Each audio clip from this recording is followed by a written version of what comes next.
नमस्कार. गणपतीमुळे सगळीकडेच उत्साहाचे वातावरण आहे. 2 दिवसात मी बरेच पदार्थ बनवले. मसाले कारले, मसाला वांगे, बटाट्याची चपट्याची भाजी बनवली.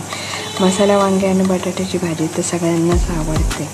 मसाले कारले हे टिफिनमध्ये नाही दिले, कारण कारले हे मुलांना अजिबातच नाही आवडत. आरतीसाठी मी घरी बोलवले होते सगळ्यांना. त्यासाठी मी मेनू तयार केला होता. डाळबाटी, मसाले भात, तळणीचे मोदक तयार केले होते. डाळबाटी बनवण्याच्या सगळ्यांच्या वेगवेगळ्या पद्धती असतात. त्यात बाटी मी काही उकळत्या पाण्यामध्ये टाकून त्या तरंगल्यानंतर बाजूला काढून ठेवल्या आणि काही बाट्या मी इडली पात्रात वाफवून घेतल्या आणि त्या बाजूला काढून थंड झाल्यावर मी तळल्या आणि काही बाट्या ज्याला तळलेलं खायचं नव्हतं त्या ओटीची मी तयार केल्या.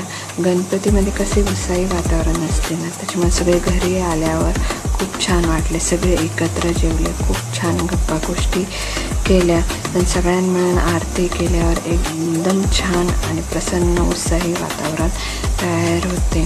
टिफिनमध्ये पण मी डाळबाटी, मसाले भात दिला होता. अजून सगळ्यांना डाळबाटी आणि मसाले भात फार आवडला. त्याच्यामुळे त्या दिवशी पूर्ण एकदम छान आणि व्यवस्थित वाटले. गणपती बाप्पा मोरया.